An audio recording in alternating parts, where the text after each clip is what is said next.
எங்கள் அண்ணன் உதயண்ணா கொள்கை வாரிசு. அது கருப்பு சிவப்பு கொடி இருக்கும் வரை, இந்த இனம் இருக்கும் வரை, இந்த மொழி இருக்கும் வரை, நீங்கள் நம்புகிற கடவுளும் நான் நம்புகிற இயற்கையும் இந்த மண்ணுக்கும் மக்களுக்கும் யார் சேவை செய்தாலும் அதை ஏற்றுக்கொள்ளும். எங்களுடைய இயக்கத்தை இறுக பற்றிக் கொள்வதற்கு மக்கள் அண்ணாமலை சொல்கிறார், எங்கள் வாரிசு செய்யக்கூடாது. அவருடைய முதல் கூட்டணி கட்சி யார் தெரியுமா? பாட்டாளி மக்கள் கட்சி. பாட்டாளி மக்கள் கட்சியுடைய தலைவர் யார் தெரியுமா? பெருமரியாதைக்கு மருத்துவர் ஐயா ராமதாஸ். இன்றைய அவருடைய கட்சியுடைய செயல் தலைவர் யார்? பெருமரியாதைக்கு மருத்துவர் அண்ணன் அன்புமணி ராமதாஸ். ஏன்னா வாரிசு இல்லை.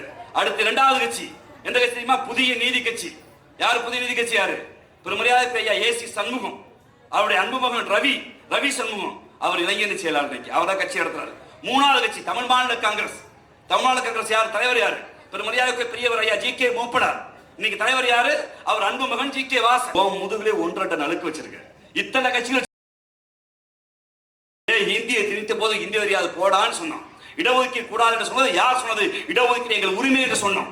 சனாதனம் தான் உயர்ந்த சமூகம், சனாதனம் தான் பெரியது என்று சொன்ன போது இல்லை இல்லை, அரசமைப்பு சட்டம் தான் பெரியது, அரசமைப்பு சட்டத்தின்படி அனைவரும் சமம் என்கிற கோட்பாட்டை பேசுகிற தெளிவு எங்களுடைய வாரிசுக்கு இருந்தது. வியாபாரம் செய்கிற இந்திக்காரரை என்றாவது அடித்தோமா? அதுக்கு மாறாக இன்னும் சொல்ல போனால் அக்கா வானதி ஸ்ரீனிவாசன் மாதிரி ஆட்கள்லாம் நாங்க சேர்ந்துதான் ஹிந்தி படிக்கிறோம். ஏக் தோசை நம்ம தான் சொல்றோம், ஏக் ரூபி நம்ம தான் சொல்றோம். ஏன்னா அவன் பாதிக்கப்பட்டிருக்காது, பாவம் வெளியூர்ல இருந்து வந்திருக்கான். திராவிட முன்னேற்ற கழகம் என்கிற கட்சி ஆரம்பிக்கப்பட்ட போது ராமநாதபுரம் மன்னரை எதிர்த்து சாதாரண தாத்தன் தங்கப்பனை பெரும் மரியாதைக்குரிய பேரை அண்ணா நிறுத்தினார். இன்னைக்கு மன்னர் வாரிசுகள் இருக்கிறார்கள். அந்த மன்னர் வாரிசுகள் மன்னர்களாக இருக்கிறார்கள். நாங்கள் மன்னர்கள், நாங்கள் உயர்சாதிக்காரர்கள், நாங்கள் ஆண்டைகள், நாங்கள் நடக்கிறார்கள் இருந்தார்கள். ஆனால் சாமானிய வீட்டு பிள்ளையாக எங்கள் அண்ணன் உதயண்ணா, நான் கலைஞரின் பேரனாக இருக்கலாம், நான் முத்துவேல் கருணாநிதி அன்பு மகனாக இருக்கலாம், ஆனால் மக்கள் சேவகனாக எந்த நேரத்திலும் நிற்பேன் என்று நான் மன்னர் இல்லை, எல்லோரும் எல்லா மக்களையும் மன்னராக பார்க்கிற மனநிலையில் திராவிட இயக்கம் இருப்பதால் தான் கற்றுக்கொண்ட மரியாதைக்குரிய உங்களுடைய மாவட்ட கிளைச்சாளரும் மாண்புமிகு அமைச்சர் அண்ணன் மா சுப்பிரமணியன் அவர்களுக்கும்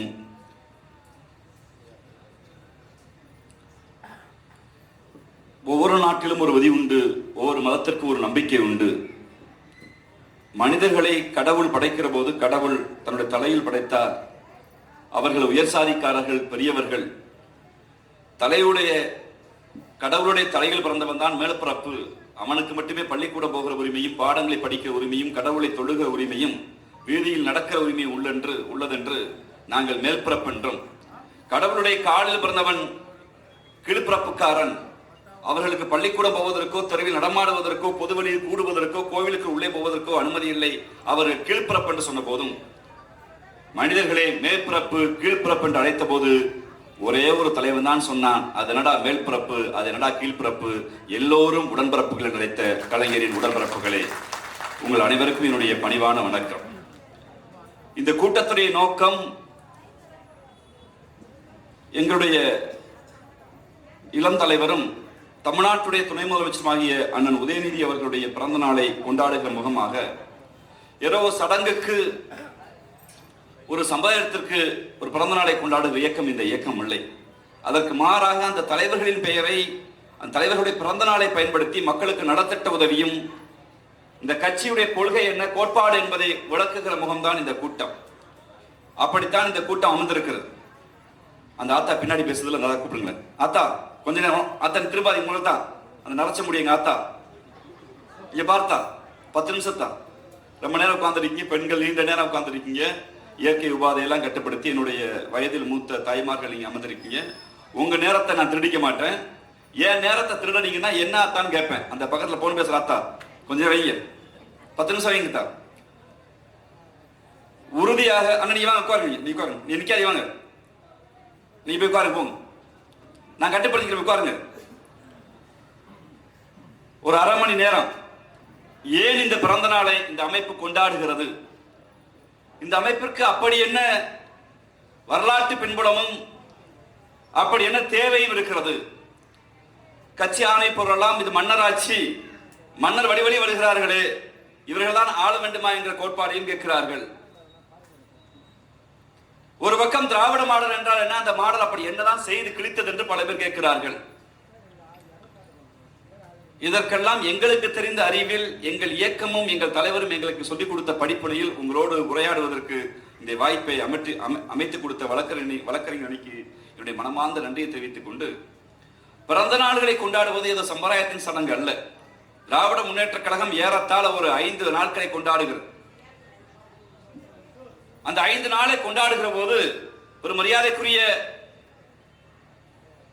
அமைச்சரும் சட்டமன்ற உறுப்பினர் பேசும்போது சொன்னார்கள், வைக்கம் வீரர் என்று தந்தை பெரியாருடைய சிலையை இன்னும் 2 நாள் கழித்து கேரளாவில் போய் நம்முடைய முதலமைச்சர் திறக்க போகிறார்.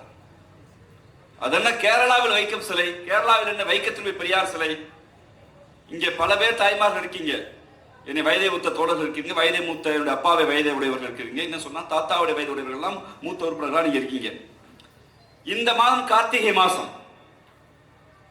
பள்ளி கட்டும் சபரிமலைக்கு கல்லும் முள்ளும் காலுக்கு மத்தைன்னு நம்முடைய சொந்தக்காரர்கள், நம்முடைய சாதிக்காரர்கள், நம்முடைய உற்றார உறவினர் எல்லாம் தான் நம்புகிற கடவுள் ஐயப்பனை போய் எப்படியாவது தொழுது, அப்பா ஐயப்பா ஆண்டில் ஒரு மாதம் உனக்காக முடி காணிக்கை திருமுடி காணிக்கையை கொண்டு வந்திருக்கிறேன், அம்பையில் நான் மூழ்கி என்னுடைய பாவங்களை கழித்து உன்னை தொழப்போகிறேன், உன்னை வணங்கப் போகிறேன் என்று இந்த மாதம் நம்ம போறோம். இந்த மாதம் போறோம்ல, இந்த கூட்டத்திற்கு யாராவது எங்க வீட்டுல எங்க புள்ள, என் பேர புள்ள, என் சொந்தக்காரரு கார்த்திகைக்கு மாலை போட்டு ஐயப்பன் கோயிலுக்கு போறாருன்னு சொன்னா இருந்தா கை தூக்குங்க. சும்மா கை தூக்குங்க, நான் கூப்பிடலாம் மாட்டேன். அத்தா யாருமே இல்லையா, பொய் சொல்லக்கூடாது, கை தூக்கலாம், வெளிப்படையா கை தூக்குங்க. இது ஒண்ணு கூச்ச போறதுலாம் ஒண்ணும் இல்லை. எங்க ஊர்ல என் தம்பி போறாரு, நான் கை தூக்குறேன்.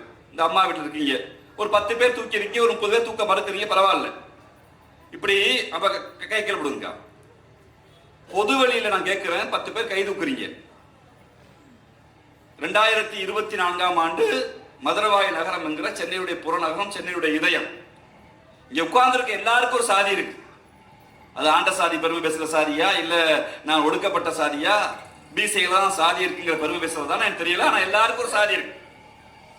ஒண்ணு வீட்டுக்குள்ள சாதி பெருமை இருக்கு, இல்ல ஊருக்குள்ள சாதி பெருமை இருக்கு, இல்ல பொண்ணுகிட்ட சாதி பெருமை இருக்கு, கோயில்ல சாதி பெருமை இருக்கு, எல்லாருக்கும் சாதி இருக்கு. எங்க தாத்தா, அப்பா இல்ல, எங்க தாத்தா குருசாமியா இருந்தாரு. எனக்கு ஐயப்பன் கோயில குருசாமியா இருந்தாரு. குருசாமியா இருக்கணும் எத்தனை வருஷம் போயிருக்கணும்? 18 வருஷம் போயிருக்கணும். எங்க தாத்தானா தாத்தாக்கு வயசு இப்ப 50 60. 50 வயது 60 வயதுடைய என் தாத்தா குருசாமியா இருந்தாரு. அப்படி இருந்தா யாராவது ஒருத்த கை தூக்குங்க. திரும்பி பாருங்க, சும்மா திரும்பி பாருங்க. பப்ளிக் மீட்டிங்ல பொது வழியில கேட்கிறேன், உங்க தாத்தா குருசாமியா இருந்தாரான்னு கேட்கிறேன். இங்க மதுரவாயினாவே எல்லா சாதியும் இருக்கும். அது நாயுடுவா, இல்ல படையாச்சியா, இல்ல ஆதி திராவிடரா, இல்ல யாதவரா, இல்ல அதே பல சாதி சொல்லிட்டே போலாம். எல்லாருக்கும் ஒரு சாதி இருக்கு, எல்லாருமே இருக்கமுல. இந்த பொது வழியில் தான் கேட்கிறேன், யாராவது ஒரு பிற்படுத்தப்பட்டோர், மிகவும் பிற்படுத்தப்பட்டோர், இல்ல நான் ஃபார்வர்ட் காஸ்டுங்க, நான் மிக முன்னேறிய சாதிங்க, அப்படி யாராவது ஒருத்தர் நம் ஐயப்பன் கோயிலுக்கு என் தாத்தா 60 ஆண்டுகளுக்கு முன்பு குருசாமியா இருக்கிறா என்று கேட்டேன். உங்களிடம் ஒருவரும் கை தூக்கவில்லை. ஆனால் ஐயப்பன் கோயிலுடைய வரலாறு என்ன சொல்றது என்றால், எங்கள் கடவுள், எங்கள் ஐயப்பன் மனிதகுலம் தோன்றுவதற்கு முன்பே தோன்றினார். புலிப்பாடையோடு விளையாடி, புலியோடு விளையாடி எங்கள் பாலகன் ஐயப்பன் எங்கள் கடவுளாக வியாபித்து நின்றார். ஸ்தல வரலாறு 500 ஆண்டு கால வரலாறு இருக்கிறது. 500 ஆண்டு கால ஸ்தல வரலாற்றில் அந்த இருக்கிற மூல சிலை தங்கத்திலானது. அந்த தங்கத்திலான சிலையை செய்து கொடுத்தவர் ஒரு மரியாதைக்குரிய இன்றைய தகவல் தொழில்நுட்பத்துறையுடைய அமைச்சர் அண்ணன் பிடிஆர் பழனிவேல் தியாகராஜனுடைய அன்பு தாத்தா, தமிழ்நாட்டுடைய முன்னாள் முதலமைச்சராக இருந்த, சென்னை மாகாணத்தின் முதலமைச்சராக இருந்த பிடிஆர் ராஜன் என்பவர் தான் அந்த சிலையை திமுக தான் செஞ்சு கொடுத்தார். அதுதான் தங்கத்திலான சிலை இன்னும் உள்ள இருக்கு. அந்த 500 ஆண்டு கால வரலாறு கொண்ட ஐயப்பன் கோயிலுக்கு உங்க தாத்தா போயிருக்காரான்னு கேட்டேன். சாதியில நீங்க எந்த சாதியா இருந்தாலும் ஒரு சாதிக்காரர் கையை தூக்கல. ஏன் தூக்கலைன்னா, அந்த ஊர் இருக்கிற ஊர் இந்த பெரியாருக்கு சிலை திறக்க போகிறார் அல்லவா, நம்முடைய பெருந்தலைவர், நம்முடைய தலைவர், மக்களின் முதல்வர் முத்துவேல் கருணாநிதி ஸ்டாலின் போய் வைக்கத்தில் சிலை திறக்க போகிறார் அல்லவா, அந்த ஊர் இருக்கிற ஊர் திருவாங்கூர் சமஸ்தானம் என்கிற கேரளாவிற்கு உட்பட்ட ஊர். அந்த ஊரில் ஒரு 120 ஆண்டுகளுக்கு முன்பு ஒரு நடைமுறை இருந்தது. என்ன நடைமுறை என்றால், கோயில் வீதிகளில் வடக்கு வீதி, தெற்கு வீதி, மேற்கு வீதி, கிழக்கு வீதி என்ற வீதிகள் இருக்கும். அந்த வீதியில் ஆடு நடக்கலாம், மாடு நடக்கலாம், பன்னி நடக்கலாம், குரங்கு நடக்கலாம், யானை நடக்கலாம். ஏன் பசுமாடு, பன்னி, விலங்குல எந்த விலங்கு வேணா நடக்கலாம். ஆனா கருப்பா கண்ணச்சத தொங்க தொங்க இந்த கூட்டத்தில் உட்கார்ந்து இருக்கக்கூடிய உங்க சாதியில எந்த சாதிக்கார பயலும் அந்த தெருக்குள்ள நடக்க கூடாதுன்னு சட்டம் இருந்துச்சு. நீங்களும் நானும் பிற்படுத்தப்பட்ட மிகவும் பிற்படுத்தப்பட்ட முன்னேறிய ஒடுக்கப்பட்ட மக்கள் யாரும் கேரளாவுக்கு திருவாங்கூர் சமஸ்தானத்துல கோயில் வீதிகளை சுத்தி போனா தெரு தீட்டுப்பட்டு சட்டம் இருந்துச்சு. அப்பதான் இந்த ஊர்ல இருந்து கடவுளே இல்லைன்னு சொன்ன நம்ம ஐயா ராமசாமி எந்த ஊருக்கு போறாரு? கேரளாவுக்கு போறாரு.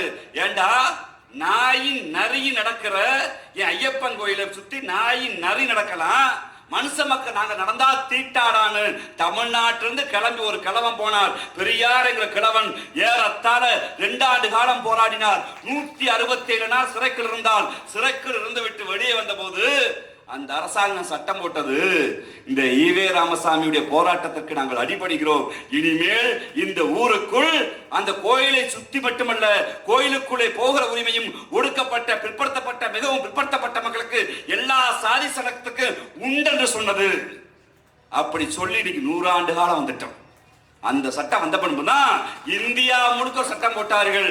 இனிமே சாதியின் பெயரை சொல்லி சிவன் கோயிலோ பெருமாள் கோயிலோ கிருஷ்ணர் கோயிலோ இல்ல திருப்பதி கோயிலோ வடபழனி முருகன் கோயிலோ பாட்டன் பெருமாட்டன் முருகன் தான், நம் பாட்டி காளி தான், நம்முடைய கடவுள் பெருமாள் தான். எந்த கோயிலுக்கும் சாதியின் பெயரால் மனிதர்களை தடுக்க கூடாது என்று சட்டம் போட்டார்கள். அதுக்கு முன்னாடி எப்படி இருந்துச்சு தெரியுமா? பெண்களுக்கு ஆத்தாக்களுக்கு கோபுர தரிசனம் எவ்வளவு புண்ணியம், கோடி புண்ணியம். ஏன்னா நீனு நானும் கோயிலுக்குள்ள போயிட்டா கோயில் தீட்டுப்பட்டு கோபுரத்தை பார்த்துட்டு அப்பா முருகா, அப்பா சிவனே, அப்பா பெருமாளு எனக்கு வரங்குடு. அப்பதான் பெரியார் கேட்டாரு, கோபுரத்தை பார்த்தாவே கோடி புண்ணியம்னா கோயிலுக்குள்ள போடா எவ்வளவுதா புண்ணியம்னு கேட்ட அந்த கிழவன் பெரியாரின் பிறந்த நாளை இந்த இயக்கம் கொண்டாடுகிறது. இந்த இயக்கம் கொண்டாடுகிறது. 2வது பிறந்த நாள் யாரு பிறந்த நாள் தெரியுமா? நான் மேடையில் சொல்கிற போது அவர்களே அவர்களே அவர்களே என்று சொன்னேனே. அவர்களே என்றால் ஒரு காலத்தில் அரசியல் மேடை போட்டு நிலக்கிழார் பேசுகிறார், ஜமீன்தார் பேசுகிறார், மன்னர் பேசுகிறார், இதோ ஜனாப் இருக்கிற ஆற்காடு நவாப் பேசுகிறார், இந்த சாதிக்காரர் பேசுகிறார், அந்த சாதிக்காரர் பேசுகிறார் என்று ஆண்டைகள் மட்டும் பணக்காரர்கள் மட்டும் உயர்சாதிக்காரர்கள் மட்டுமே மேடைக்கு வருகிற போது இங்க அன்பொழுக 6 அடி உயரம் கூட இல்லாத எங்கள் பேரறிஞர் அண்ணா வந்துதான் மேடைக்கு வந்து ராமசாமி குப்புசாமி மேடைக்கு வாடா என்று சொன்னார். எங்களை பார்த்து டே ராமசாமி என்று சொன்னார். சொல்லுங்க சாமி என்று துண்டை எடுத்து கக்கத்தில் வைத்தமோ அந்த துண்டை எனக்கு பேச வருவதற்கு முன்பு என்னுடைய வயதில் மூத்த பெரியவர்கள் பொன்னாடையாக போத்தினார் தெரியுமா?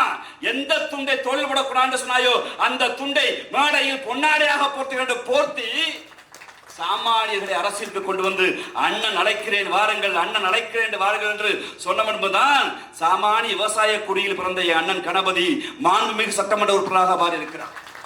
சாமானிய ஏழை வீட்டில் பிறந்த ஒரு மீனவர் குடியில் பிறந்த அண்ணன் மா சுப்பிரமணியன் என்கிற மாசில்லா மனசுக்கு சொந்தக்காரர் மாண்புமிகு அமைச்சராக மாறி இருக்கிறார். மாண்புமிகு என்கிற பட்டம் எங்களுக்கு வருவதற்கு பேரறிஞர் அண்ணா என்கிற பெருந்தகை வந்தார். அவருடைய பிறந்த நாளை இந்த இயக்கம் கொண்டாடுகிறது. 3வது பிறந்த நாள் எந்த பிறந்த நாள் தெரியுமா? முத்தமிழர்கள் கலைஞர் என்கிற அந்த அன்பு மகன் 3வது பிறந்த நாளை ஒரு நாளை கொண்டாடினார். அதுதான் இயக்கத்தின் 30 விழா. எந்த தந்தை பெரியார் செப்டம்பர் 17 பிறந்தாரோ அந்த நாளில் தான் இந்தியாவில் முதலாக ஒடுக்கப்பட்ட பிற்படுத்தப்பட்ட மக்கள் அதிகாரத்துக்கு வருவதற்காக எங்களை வீழ்த்தவே முடியாது என்று கங்கணம் கட்டியவர்கள் எல்லாம் போய் வீதியில் உட்காரு, ஓரத்தில் உட்காரு என்று சொல்லி என் அன்பு தம்பிகளை வாருங்கள் என்று அழைத்து கருப்பு சிவப்புங்கிற அந்த கொடியை திராவிட இனத்தின் அடையாளமாக தமிழ் மொழியுடைய அடையாளமாக எங்களுக்கு இருள் சூழ்ந்திருக்கிறது, இருளுக்குள் புரட்சி வருகிறது என்று சிவப்பு நிறத்தை கொண்டு வந்து கருப்பு சிவப்பு நிறத்தை உயர்த்தி பிடிக்கிற கழகத்தின் கொள்கை கொடியை உயர்த்தி பிடித்து சென்னை ராபின்சன் பூங்காவில் கொட்டுகிற மலையில் 1949ஆம் ஆண்டு திமுக என்கிற கட்சி தொடங்கப்பட்ட 30 விழாவை இந்த இயக்கம் கொண்டாடுகிறது. இந்த 3 நாட்களோடு முத்தமிழங்க கலைஞரின் பிறந்த நாளை கொண்டாடுகிறது. அந்த கலைஞர் இல்லை என்றால் இப்போதும் சொல்லுகிறோம், ஊருக்கு ஒரு வீசையை முறுக்கிட்டு சாதி பெருமை மட்டும்தான் நம்ம பேசியிருப்போம், என் மொழி பெருமை பேசியிருக்க மாட்டோம். ஏன் பேசியிருக்க மாட்டோம்? ஒரு காலத்துல மேடை ஆரம்பிச்சான்னா சாட்சாத் என்ன சொல்லியிருக்கா தெரியுமா? ராமர் என்ன சொல்லியிருக்கா தெரியுமா? விவேகானந்த சுவாமிகள் என்ன சொன்னா தெரியுமா? அங்கே என்னென்ன சொன்னாங்க தெரியுமான்னு எல்லாம் உயர்சாதி இலக்கியங்களை மேடையில் வைத்த போது எம்முடைய முத்தமிழக கலைஞர் என்கிற பெருமகன் வந்த பிறகுதான் மேடைகளில் எம் பெரும்பாட்டன் வள்ளுவன் என்ன சொல்லி இருக்கார் தெரியுமா? பிறப்புக்கும் எல்லா உயிர்க்கு என்று சொன்னவன் யார் தெரியுமா? இதோ சாதிகளில் வேற்றுமை இல்லை என்று சொன்னது யார் தெரியுமா? அன்னை தமிழ் என்று எந்த தமிழை கொண்டாடுகிறோம் தெரியுமா என்று தமிழை பெற்றெடுத்த தமிழுக்கான உயரமாக பார்க்கிற பெரும்பாட்டன் வள்ளுவனுடைய இரண்டாம் தாயாக பார்க்கிற கலைஞரின் பிறந்த நாளை இந்த அமைப்பு கொண்டாடுகிறது. 5வது நாளாக ஒரு நாளை கொண்டாடுகிறது. எந்த நாள் தெரியுமா? நாடு விடுதலை அடைந்த போது பெரும் மரியாதைக்குரிய மூத்த ஐஏஎஸ் அதிகாரிகள் பாலச்சந்திரர்கள் எழுதுகிறார்கள், நான் நேர்முக தேர்வுக்கு போயிருந்தேன். 7 மாநிலங்களில் பட்டியலை போட்டார்கள். ஒரு இடத்தில் பன்னி மேய்ந்து கொண்டிருந்தது. ஒட்டிய வயிறோடு கருப்பு நிறத்தோடு 2 குழந்தைகள் பசிக்காக உறங்கி இருந்தது. பக்கத்திலே பல மரங்கள் காய்ந்திருந்தது. இதை காட்டி எந்த மாநிலம் என்று கேட்டார்கள். வந்தவர்கள் எல்லாம் இது ஒரிசா என்று சொன்னார்கள். ஆனால் அதற்கான விடை ஒரிசா இல்லை. அதற்கான விடை 1952 தமிழ்நாடு என்கிற மாநிலம், சென்னை மாகாணம். ஏனென்றால் இந்தியா சுதந்திரம் அடைந்த போது வறுமை பிடியில் அதிகமாக இருக்கிற மாநிலம் தமிழ்நாடு. இந்தியா சுதந்திரம் அடைந்த போது இங்கே வசவாளர்கள் பல பேர் தமிழ்நாட்டை வஞ்சித்த போது வளர்கிற மாநில பட்டியலோடு நம்ம இல்லை. நம்முடைய 8 நதிகள் ஓடவில்லை. 9 பிரதமரை கொடுக்கிற மக்கள் தொகை கொண்ட ஊர் அல்ல. அதற்கு மாறாக நீசபாச என்று நம் தாய்மொழி தமிழை இவர்கள் தூத்தி தமிழர்கள் என்றால் அழுக்கானவர்கள், கருப்பானவர்கள், கீழே திருப்பதிக்கு கீழே போனால் கண்ணச்சதை தொங்க கருப்பு பிண்டங்கள் என்று நம்மை பார்த்து ஏசிய போது தமிழ்நாடு என்கிற அந்த மண்ணுக்குள் இந்தியை திணிக்க வந்த போது இந்த ஊரில் இருந்த எங்களுடைய பெரும்பாட்டன் புரட்சி கவி பாரதிதாசன் தான் திறந்தோறும் சொன்னான், இந்திக்கு தமிழ்நாட்டில் ஆதிக்கமாம், நீங்கள் எல்லோரும் வாருங்கள் நாட்டினரை, நம்மளுக்கு தீமை வந்த பின்னும் இந்த தேவம் ஒரு லாபம் உண்டு, விந்தை மொழி எங்கள் மொழி என்போம், அதை வீர தமிழ் மக்கள் ஆவி என்போம், இந்திக்கு சளி தந்திடுவார், அந்த ஈனரை காரி உமிழ்த்திடுவோம், எப்பக்கம் வந்து புகுதோடு விந்தி எத்தனை பட்டாளம் கூட்டி வரும், அற்பம் அன்பம் இந்திதனை அழித்தொழிவும் ஆதிக்கந்தனை மாங்கோயில் கூவிடி பூஞ்சோலை எம்மை மாட்டல் நினைக்கும் சிறைச்சாலை ஏங்க விடும் தமிழ் தாய்தனை உடலை விட்டு நீங்க வர என்று சொல்லி இந்தி எங்கள் அரக்கியை இந்த நாட்டுக்குள் விடாமல் நாங்கள் பாதுகாத்தோம். எல்லோரும் சொன்னார்கள் இந்தி படிக்காத நாடு கெட்டு போய்விட்டது என்று. நான் மேடைக்கு வருவதற்கு முன்பு 1 மணி நேரத்துக்கு முன்பு தான் தமிழ்நாடுடைய கணக்காயர் இந்தியாவின் மாநிலங்கள் பட்டியலை வாசித்துக் கொண்டிருக்கிறார். இந்தியாவில் வளர்ந்த மாநிலங்கள் என்று பட்டியலை வாசித்துக் கொண்டிருக்கிறார். எந்த இந்தி படித்த உத்தரப்பிரதேசம் வளர்ந்த மாநில பட்டியல் எத்தனாவது இடம் தெரியுமா? 27வது இடம். இந்தி படித்த பீகார் வளர்ந்த மாநில பட்டியல் எத்தனாவது தெரியுமா? 26வது இடம். இந்தி தெரியாது போடான் என்று எங்களுடைய இளந்தலைவர் அண்ணன் உதயண்ணா அவர்கள் அந்த பிரச்சாரத்தில் இந்தி படிக்காத தமிழ்நாடு எத்தனாவது தெரியுமா? வளர்ந்த மாநிலத்தில் 2ஆம் இடம். 2ஆம் இடம். மருத்துவத்துறையில் இந்தி படிக்காத பீகார் 26, இந்தி படித்த பீகார் 26வது இடம். இந்தி படித்த அதே உத்தரப்பிரதேசம் 23வது இடம். இந்தி படிக்காத தமிழ்நாடு மருத்துவத்தில் 2ஆம் இடம். இன்று பட்டியல் வந்திருக்கிறது. தனிநபர் வருமானத்தில் மராட்டிய அரசுக்கு அடுத்து தமிழ்நாடு என்கிற மாநிலம் இன்று பட்டியல் வந்திருக்கிறது. தனி நபர் வருமானத்தில் 2ஆம் இடத்தில் நாம் வந்திருக்கிறோம். காரணம் இந்த இயக்கம் எம் மொழிக்காக உயிர் நீத்த தீரர்களை முன்னிறுத்தி எம் மொழிக்காக உயிர் நீத்த அந்த தீரர்களுடைய நெஞ்சோடு இருமொழி கொள்கை என்ற தமிழையும் ஆங்கிலத்தையும் பேணி காத்து அந்த மொழிப்போர் ஈகியர்களை கொண்டாடுகிற ஜனவரி 25 இந்த இயக்கம் கொண்டாடுகிறது. அதோடு உங்களுடைய மக்களின் முதல்வராக மகளிர்களின் மாண்பை காத்தவர் முதலமைச்சர் நம்முடைய தலைவர் முத்துவேல் கருணாநிதி ஸ்டாலின் அவர்களை பிறந்த நாளை கொண்டாடுகிறார். பெண்கள் பல பேர் இருக்கீங்க. நான் போற இடம் முழுக்க சொல்வது உண்டுதான். இங்க மகளிருக்கான அரசு என்று எங்களுடைய மாண்புமிகு அமைச்சர் சொன்னார் அல்லவா, நாங்களும் சொல்றோம் அல்லவா. ஏன் தெரியுமா? ஒரு ஆத்தா பேசும்போது எந்திரிச்சு போச்சு. ஏன்னா அதுக்கு தேவை இருக்கு. 9 மணிக்கு வேலைக்கு போன வீட்டுக்காரர் வீட்டுக்கு வந்துருவார், இல்ல வேலைக்கு போன பிள்ளை வீட்டுக்கு வந்துடும். இட்லியோ தோசையோ சாம்பாரோ சுட்டு கொடுக்கணும், இல்ல மதிய வச்ச அந்த கஞ்சியை ஊத்தி கொடுக்கணும். இந்த மேடையில் உட்கார்ந்து இருக்கக்கூடிய அண்ணன் சட்டமன்ற உறுப்பினர் உட்பட அண்ணன் வீரமணி உட்பட இருக்கக்கூடிய பெரியவர்கள் உட்பட கீழே உட்கார்ந்து எந்த ஆண்களுக்கும் வீட்டில் இரவு உணவு என்ன தெரியாது. ஒருவேளை நீங்க சுகர் பேஷண்டா இருந்தா சப்பாத்தி மட்டும் கன்ஃபார்ம், அது மட்டும் தெரியும். இல்ல யாருக்காவது தெரியுமா? ஆனால் உட்கார்ந்து இருக்க பெண்களுக்கு யாருக்காவது இரவு உணவு என்னன்னு தெரியாம இருக்குமா? ஏனென்றால் பெண்களுடைய உழைப்பு என்பது இந்த சமூகத்தில் அங்கீகரிக்கப்படாமல் இருந்தது. இந்த மகளிருக்கான 1000 ரூபாய்ன்னு சொல்றோமே, இங்க பெண்கள் பல பேருக்கு வந்துருச்சான்னு எனக்கு தெரியாது. பல பேருக்கு கோரிக்கை இருக்கு. ஆனா இந்த 1000 ரூபாயில உங்க வாழ்க்கையே மாறிச்சா? உறுதியா மாறின்னு சொல்ல மாட்டேன். நாங்க 1000 ரூபாயில கோட்டை கட்டிட்டங்க, 1000 ரூபாயில நாங்க சிறுவாடு சேர்த்துட்டங்க அப்படின்னா உறுதியா இல்லை. அதுல எங்களுக்கு மாற்று கருத்து இருக்கு. 1000 ரூபாய் ஒரு உங்களுடைய பொருளாதார மாற்றத்தை கொடுத்து விடாது. ஆனால் 1000 ரூபாய் ஒரு சமூக மாற்றத்தை கொடுத்திருக்கிறது. என்ன சமூக மாற்றம் தெரியுமா? என் அக்காவிடம் போய் உங்க வீட்டுக்காரர் என்ன செய்யறான்னு கேட்டா, எங்க வீட்டுக்காரர் புரோட்டா கடையில வேலை பார்க்கிறாருங்க. உங்க தம்பிங்க அவரு ஹோட்டல்ல வேலை பார்க்கிறாருங்க. உங்க சொந்தக்காரங்க பஸ்ல கண்டக்டரா இருக்காருங்க. இன்னும் உங்க தம்பிங்க அவர் டிரைவரா இருக்காருங்க, நீ என்னக்கா பண்றேன்னு கேட்டா நான் சும்மாதானே இருக்கேன், சும்மாதானே இருக்கேன். உண்மையிலே சும்மா இருந்தார்களா? பெண்கள் உண்மையிலே சும்மா இருக்கிறார்களா?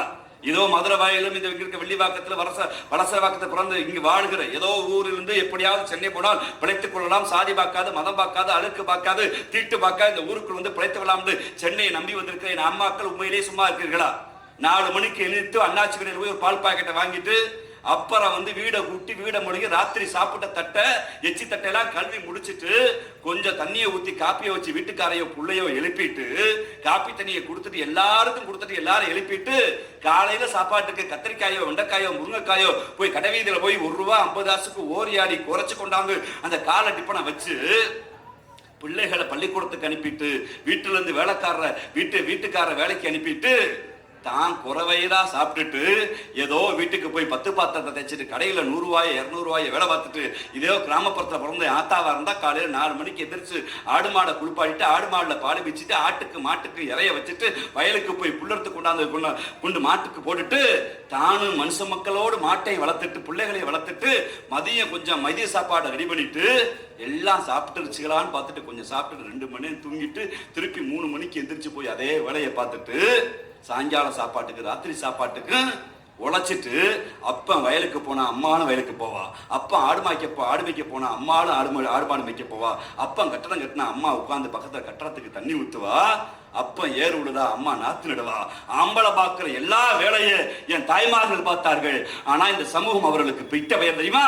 சும்மாதானே இருக்கா என்று ஏளனப்படுத்திய போது இந்தியாவில் ஒரே ஒரு தலைவன் தான் சொன்னான், யாரடா பெண்களடா சும்மா இருப்பது? என் மங்கை என்பவள், என் அம்மா என்பவள், தங்கை என்பவள் பிள்ளை சும்மா இருக்கவில்லை, அவள் உழைப்பை நான் அங்கீகரிக்கிறேன் என்று இந்தியாவில் முதல் முறையாக ஒரு முதலமைச்சர் சொன்னார். அவர்தான் முத்துவேல் கருணாநிதி ஸ்டாலின் உங்க அன்பர் முதலமைச்சர். அவர்தான் அதற்கு பெயர் மகளிர் உரிமை தொகை என்று வைத்தார். திராவிட மாடல் என்ன செய்து கிழித்தது என்று கேட்டார்கள். எந்த உரிமை தொகையை இவர்கள் கொச்சைப்படுத்தினார்களோ, எந்த உரிமை தொகையை இலவசம் என்று சொன்னார்களோ, இன்று பாஜக அத்தனை மாநிலத்திலும் நான் ₹1000 பத்தாதுங்க, ₹2000 கொடுங்க, ₹1000 பத்தாதுங்க, ₹2500 கொடுங்க, ₹1000 பத்தாதுங்க, ₹5000 கொடுக்குன்னு தமிழ்நாடுடைய அந்த உரிமை தொகையை இந்தியா முழுக்க வியாபித்திருக்கிறார் என்றால் ஒரு திட்டத்தை மக்கள் நல அரசை கொடுக்குகிற ஒரு அரசாக இந்த அரசு இருக்கிறது. அந்த மக்கள் நலனை கொண்டாடுகிற அரசாக இருக்கிறது. அதிலும் குறிப்பாக ஒடுக்கப்பட்ட பிற்படுத்தப்பட்ட மக்கள் அரசாக இருக்கிறது. அதிலும் குறிப்பாக பாலினத்தில் ஆண்களை விட கீழானவர் என்று இவர்கள் பரப்பி வைத்திருக்கிறார். பெண்ணை கண்ணகி வணங்குவான், லட்சுமியை வணங்குவான், பார்வதி வணங்குவான், காளியை வணங்குவான், இல்ல மாரியாத்தா லாட்டா மேரியாத்தா வணங்குவான். ஆனாலும் பெண்கள் என்றால் இல்லை, அவர்கள் தீட்டுக்கானவர்கள், அவர்கள் தீட்டுப்பற்றன், பெண்கள் காரியம் போனா விளங்காது என்கிற அந்த சமூக பழக்க வழக்கத்தை உடைத்து இது மகளிருக்கான அரசு, மாண்புமிகு அரசு என்று உங்கள் முதலமைச்சர் மாற்றிருக்கிறார். அந்த முதலமைச்சருடைய ஆட்சியுடைய சாட்சியாகத்தான் இன்று இந்தியாவில் வளர்ந்த மாநிலங்களில் தமிழ்நாடும் வளர்ந்த மாநிலம். தமிழ்நாடு எப்படி வந்திருக்கு?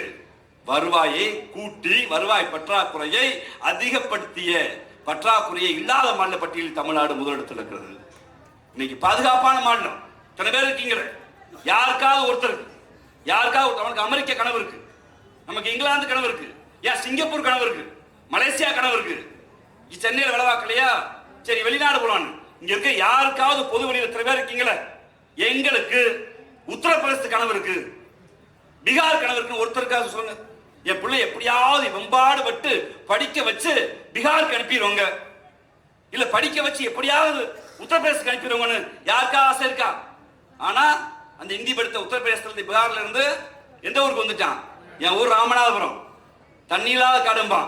11 மணிக்கு பேல் பூரி விற்கிறதுக்கு, வேகாத வெயில சொற்ற விற்கிறதுக்கு, குல்ஃபி ஐஸ் விற்கிறதுக்கு என் சகோதரன் தான்.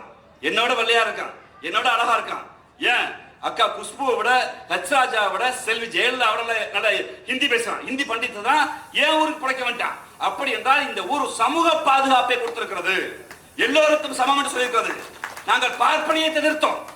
பார்ப்பனியம் சாதி ஆதிக்கத்தில் நான் மேலானவன், நீ நீசவாசி பேசுகிறவன், நான் தான் உயர்ந்தானவன், நான் மனித குலத்தில் நான் தான் பெரியவன் என்று பார்ப்பனியம் சொன்ன போது, இல்லை இல்லை, நாம் எல்லாம் சமமானவர்கள், நாம் எல்லாம் சக மனிதர்கள், உன்னை விட நான் மேலானவன் இல்லை, என்னை விட நீ கீழானவன் இல்லை, என்னை விட நீ கீழானவன் இல்லை, பிறப்பின் அடிப்படையில் அனைவரும் சமம், மனித மாண்பு முக்கியம் என்று பார்ப்பனியத்தை எதிர்த்தோம். ஏதாவது ஒரு தெருவில் பார்ப்பன்களை நாங்கள் அடித்ததாக இருக்கிறதா? நாங்கள் சொன்னது எல்லோரும் சமம் என்று சொன்னோம். இந்தி மொழி எதிர்த்தோம். ஏன் எதிர்த்தோம்? இந்தியாவுடைய இத்தனை மொழிகள் இருக்கிற போது இந்தியாவில் எண்ணிடங்காத மொழி இருக்கிறது. காஷ்மீர் எங்கள் மாநிலத்தில் காஷ்மீரி பேசப்படுகிறது. பஞ்சாப் என்ற மாநிலத்தில் பஞ்சாபி பேசப்படுகிறது. இமாச்சல பிரதேச என்ற மாநிலத்தில் ஹிம் பேசப்படுகிறது. மிசோரம் என்ற மாநிலத்தில் மிசோமி என்ற மொழி பேசப்படுகிறது. அசாம் என்ற மாநிலத்தில் அசாமி பேசப்படுகிறது. அருணாச்சல பிரதேசத்தில் அசாமியும் அங்கிருக்கிற பூர்வ மொழியான தூக்கு என்ற மொழி பேசப்படுகிறது. நாகாலாந்து மாநிலத்தில் நாகா பேசப்படுகிறது. திரிபுரா மாநிலத்தில் திரிபுரி பேசப்படுகிறது. இங்க இருக்கிற மேற்கு வங்கத்தில் வங்கம் பேசப்படுகிறது. இங்க இருக்க பீகாரிலும் உத்தரப்பிரதேசத்திலும் மைதிலியும் சாந்திரியும் பேசப்பட்டது. குஜராத் மாநிலத்தில் குஜராத்தி பேசப்படுகிறது. ராஜஸ்தான் மாநிலத்தில் ராஜஸ்தானி பேசப்படுகிறது. ஒரிசா மாநிலத்தில் ஒரியா பேசப்படுகிறது. ஆந்திராவில் தெலுங்கானாவில் தெலுங்கு பேசப்படுகிறது. மகாராஷ்டிரத்தில் மராட்டி பேசப்படுகிறது. மத்திய பிரதேசத்தில் ஒளிந்து போன சாந்திலி பேசப்பட்டது. கர்நாடகத்தில் என்னுடைய சகோதரன் கன்னடம் பேசுகிறான், துளு பேசுகிறான், குடகு பேசுகிறான். இங்கு பக்கத்தில் இருக்கக்கூடிய கேரளாவில் மலையாளம் பேசுகிறான். தமிழ்நாட்டில் செம்மொழியான தமிழ் நாங்கள் பேசுகிறோம். இந்தியாவில் இத்தனை மொழி இருந்த போதும் ஹிந்தி என்கிற ஒரு மொழியை மட்டும் தெரிந்த போதுதான் நாங்கள் ஹிந்தி தெரியாது போடான்னு சொன்னோம். ஆனால் என் தெருவுக்குள் வந்து வயிற்று பழப்பிற்காக ஏதோ வியாபாரம் செய்கிற இந்திக்காரரை என்றாவது அடித்தோமா? அதுக்கு மாறாக இன்னும் சொல்ல போனால் அக்கா வானதி ஸ்ரீனிவாசன் மாதிரி ஆட்கள்லாம் நாங்க சேர்ந்துதான் ஹிந்தி படிக்கிறோம். ஏக் தோசை நம்ம தான் சொல்றோம், ஏக் ரூபி நம்ம தான் சொல்றோம். ஏன்னா அவன் பாதிக்கப்பட்டிருக்காது, பாவம் வெளியூர்ல இருந்து வந்திருக்கான், அவன் போலத்தை முன்னாடி போடுற அவர் இரக்கம் கொண்டவர்கள். அந்த சமூக சமுதாயத்தை கட்டி அமைத்த திமுக என்கிற இந்த கட்சி தான், திராவிட முன்னேற்ற கழகம் என்கிற கட்சி தான் வளர்ந்த சமூகத்திற்கான வளர்ச்சியாய் இப்போது வந்திருக்கிறது. இதை பார்த்து சொல்கிறார்கள், மன்னர் வழி வந்திருக்கிறார்கள், வாரிசு வந்திருக்கிறார்கள். எந்த மன்னர்கள் தெரியுமா? வரலாற்றை வைத்துக் கொள்வோமா? ராஜராஜ சோழனும் அவருடைய அன்பு மகன் ராஜேந்திர சோழனும் கரிகால் பிரபலத்தான் என்று வரலாற்றிலாக ஏறத்தாழ ஒரு 800 சோழ மன்னர்கள் ஆண்ட ஊர் இந்த ஊர். ஏறத்தாழ சேர மன்னர்கள் மட்டுமே 200க்கு மேற்பட்டவர்கள் ஆண்ட ஊர் இந்த ஊர். பாண்டிய மன்னர்கள், பாண்டிய நெடுஞ்செழியன் தொடங்கி எத்தனையோ நிலங்கால பாண்டியர்கள், பல்லவர்கள் சென்னைக்கு கீழே வந்து பல்லவர்கள் என்று பல பேர் வாழ்ந்தார்கள். பாளையக்காரர்கள் இருந்தார்கள், குறுநில மன்னர்கள் இருந்தார்கள், அதிகமான ஓரியும் பாரியும் இருந்தார்கள். மன்னர்கள் வரலாறு மட்டுமே தமிழ்நாட்டில் எண்ணி பார்த்தால் விரல் வெட்டி எண்ணினா சாதிக்கு 100 பேர் வைத்துக் கொண்டால் கூட 5000 மன்னர்கள் இருக்கிறார்கள். அந்த 5000 மன்னர்கள் வாரிசும் இன்னும் இருக்கிறது. ஊருக்குள்ளே பரிவட்டம் கட்டுவதும், ஊருக்குள்ளே மானியம் போடுவதும், ஊருக்குள்ளே பேஸ்புக் வாட்ஸ்அப் ஸ்டேட்டஸ்ல நாங்கெல்லாம் மன்னர் பரம்பரைன்னு பேசுறது பல பேர் இருக்கான். அப்படி பல பேரும் தேர்தலில் போட்டிட்டான். யாரும் தேர்தலில் போட்டியிடாம இல்ல, பல பேரும் போட்டிட்டான். ஆனால் அந்த பல பேரும் பல்வேறு காலங்களில் திமுக என்கிற இந்த ஜனநாயக கட்சியால் தோற்கடிக்கப்பட்டார்கள். எப்படி தோற்கடிக்கப்பட்டா தெரியுமா? எனது ஊர் ராமநாதபுரம் மாவட்டத்தில் பாஸ்கர பெருமரியாதைக்குரிய சேதுபதியுடைய வாரிசாக அந்த மன்னர்கள் 2 முறை வென்றார்கள். எப்படி? எதிர்த்து போட்டு யாரும் டெபாசிட் வாங்கிவிட மட்டுமல்ல, எதிர்த்திருப்பதற்கு ஆளே இல்லாமல் சோலோவாக தன்னிச்சையாக வென்றார்கள். திராவிட முன்னேற்ற கழகம் என்கிற கட்சி ஆரம்பிக்கப்பட்ட போது ராமநாதபுரம் மன்னரை எதிர்த்து சாதாரண தாத்தன் தங்கப்பனை பெருமரியாதைக்குரிய பேரை அண்ணா நிறுத்தினார். தங்கப்பன் சாமானியன், தங்கப்பன் மக்களுக்கானவர்கள். ஆனால் மன்னர் என்றால் மன்னர் எப்போதும் மன்னர் என்று நினைத்துக் கொண்டு மக்களிடம் போய் ஓட்டு கேட்க மாட்டார். கையெடுத்து கும்பிட்டு அவருக்கு வந்து என்ன ஆயிரும்? நான் கும்பிடுவதா என்று ஆகிவிடும். கையெடுத்து கும்பிட வைக்கப்பட்டார். வீட்டுக்கு என்றால் இப்ப எப்படி ஒர்க் ஃப்ரம் ஹோம் என்று நடிகர் விஜய் போன்றவர்கள் எல்லாம் நலத்திட்ட உதவி வாங்கல் வீட்டுக்கு வருகிறார் என்றாலவா? நாம் என்றால் நலத்திட்டம் என்றால் அண்ணன் வீரமணி அண்ணன் கணவன் என்ன செய்வார்கள்? வீடு தேடி போய் அம்மா அப்பா நான் இருக்கிறேன், உன் துக்கத்தில் உன் இளவில் உன்னுடைய உள்ள எல்லா கஷ்டத்திலும் நான் இருக்கிறேன் என்று கை குலுக்கி கட்டி அணைத்து அண்ணன் தம்பியாய் நான் இருக்கிறேன் என்று தெருவாய் ஓடோடி போய் நலத்திட்டம் கொடுப்பது ஒரு கட்சி. ஆனால் நான் பெரியாள், என் வீட்டுக்கு வா, உனக்கு 300 ரூபாய்க்கு அரிசி தர என்பது எஜமானி மனநிலை, போயஸ்கார்டன் மனநிலை. வீட்டுக்கு வாருங்கள் என்று சொல்கிற அந்த மன்னர் பரம்பரையில் அந்த தேர்தலில் அந்த மன்னர் என்றார்.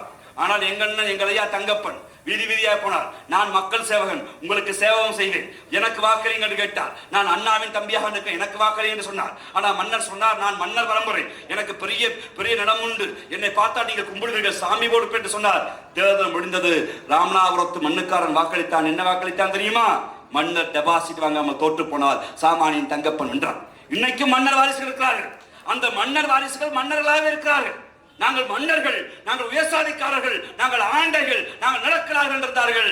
ஆனால் சாமானிய வீட்டு பிள்ளையாக எங்கள் அண்ணன் உதயண்ணா, நான் கலைஞரின் பேரனாக இருக்கலாம், நான் முத்துவேல் கருணாநிதி ஸ்டாலினுடைய அன்பு மகனாக இருக்கலாம், ஆனால் மக்கள் சேவகனாக எந்த நேரத்திலும் நிற்பேன் என்று நான் மன்னர் இல்லை, எல்லோரும் எல்லா மக்களையும் மன்னராக பார்க்கிற மனநிலையில் திராவிட இயக்கம் இருப்பதால் தான் எங்கள் தலைவரை கொண்டாடுகிறது.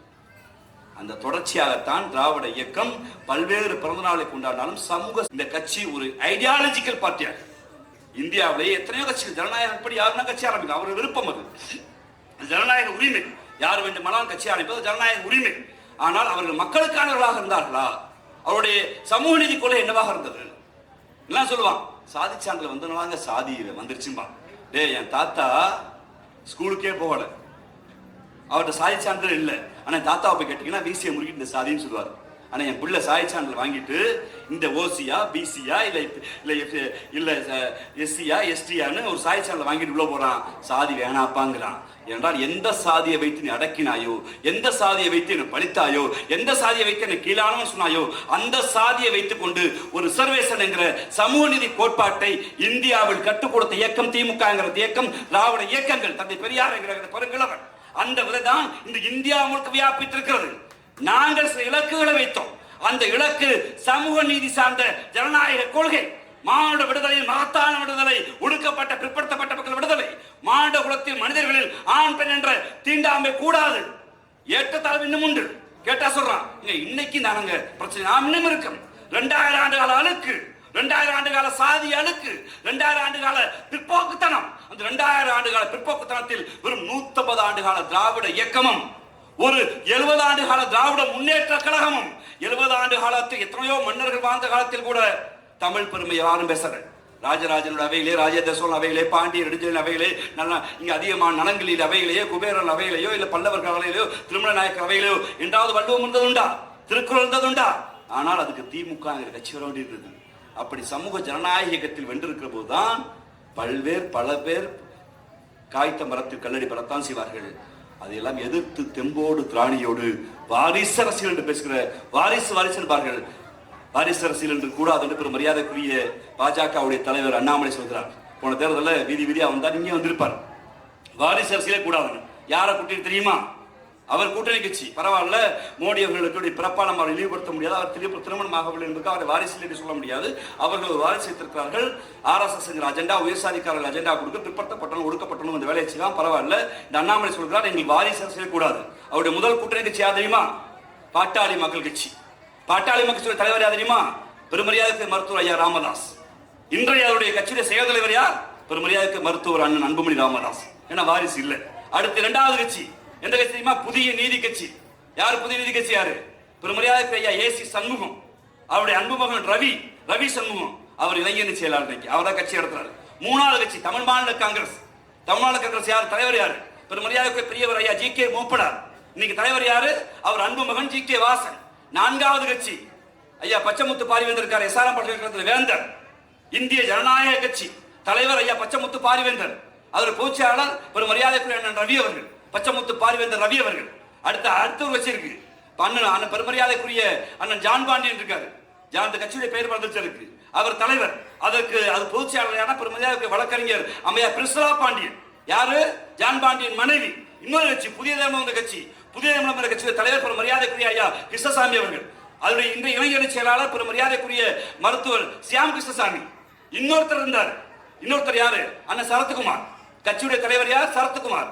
அவர் யாருக்கு அட்மினிஸ்ட்ரேஷன் இருந்தார்? யார் பொதுச்செயலாளர்? அக்கா ராதிகா சரத்குமார்.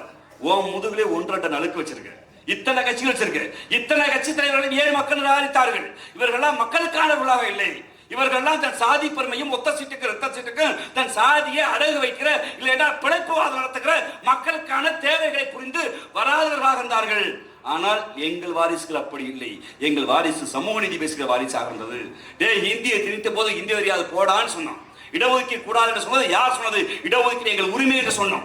சனாதனம் தான் உயர்ந்த சமூகம், சனாதனம் தான் பெரியது என்று சொன்ன போது இல்லை, அரசமைப்பு சட்டம் தான் பெரியது, அரசமைப்பு சட்டத்தின்படி அனைவரும் சமம் என்கிற கோட்பாட்டை பேசுகிற தெளிவு எங்களுடைய வாரிசுக்கு இருந்தது.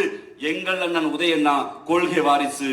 அது கருப்பு சிவப்பு கொடி இருக்கும் வரை, இந்த இனம் இருக்கும் வரை, இந்த மொழி இருக்கும் வரை, நீங்கள் நம்புகிற கடவுளும் நான் நம்புகிற இயற்கையும் இந்த மண்ணுக்கும் மக்களுக்கும் யார் சேவை செய்தாலும் அதை ஏற்றுக்கொள்ளும். எங்களுடைய இயக்கத்தை இறுக பற்றிக் கொள்வதற்கு மக்கள் நலம் சார்ந்த துணை முதலமைச்சர் வந்திருந்தார்.